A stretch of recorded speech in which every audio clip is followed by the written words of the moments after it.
been up in the UK really for the last 23 years playing, finished my playing career there, and then fell into coaching back at an old club that I was at, a club called Nottingham, and spent 8 years there, and then went from there to another old club of mine, London Irish, and spent the last 4 years there. So yeah, pretty much been coaching clubs that I played for. I started my rugby career at Hornby.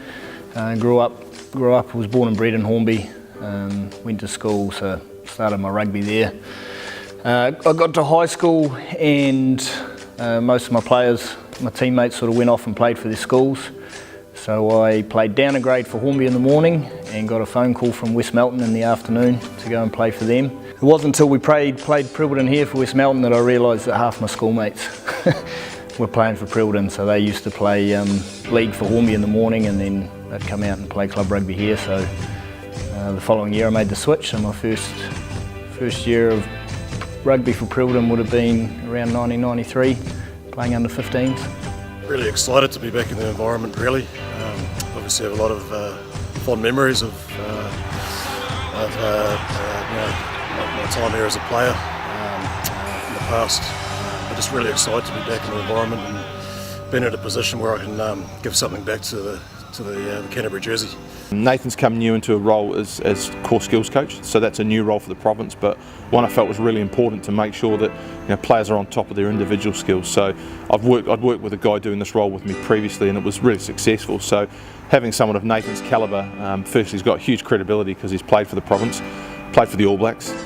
He's a high-end coach, he's coached Super Rugby, so he has a real firm grasp on micro skill and detail, which is fantastic. Joe will hopefully continue on as he's left off last year. The attacking shape of the team was really good. Mark Brown's going to help me with forwards as an assistant forwards coach. So for me this year I'll deal with defence and set piece, which having spent quite a number of years in England might seem an obvious place for me to start, because that seems to be the focus up there. So I'm going to bring some thoughts and ideas that I have from that part of the world, but once again, it'll be very much Canterbury stuff that we're doing. Current role, I'm assistant coach with Canterbury. I look after big picture attack, so anything that's ball in hand, I'm sort of in charge of. So it can be a defensive line in our 22. How do we get out of there? Right up until we've got a 5 metre scrum. What do we do there? So anything with the ball in hand, I look after. I look after the backs. Ball in hand again. Fortunate this year to have Nathan Mauger in the coaching group, so he's got a lot of experience, and he's taken the other side of the ball, so he's looking after the defence from the back's perspective. Joey and I were actually good friends back when we played the same teams together, and nothing's changed there in terms of our friendship.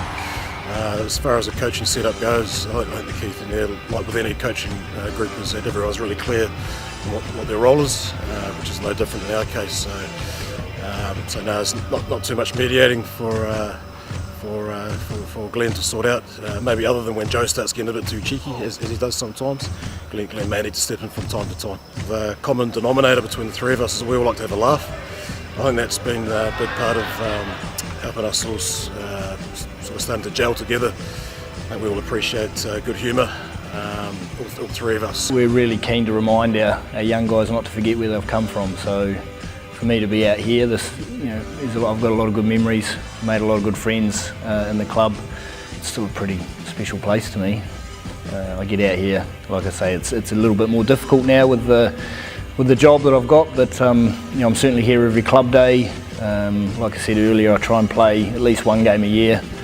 I didn't get a Div 1 game in this year, but I had a wee run around for Div 2s on club day, which was great.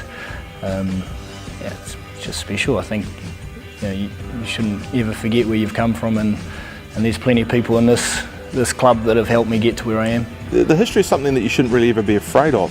We can never get away from how successful Canterbury's been for a long period of time, and I think that's something that we're all very proud of here in the province. The reality is that you wouldn't take this job on unless you thought you could actually try and move things along and keep moving forward, because if we always do the things that we did, then we'll stay where we are. If we want to continue to be outstanding in a marquee sort of leading province in world rugby, then we're going to have to keep improving things. The opportunity to come here is too good not to take on. So we're looking forward to it, and I can't wait.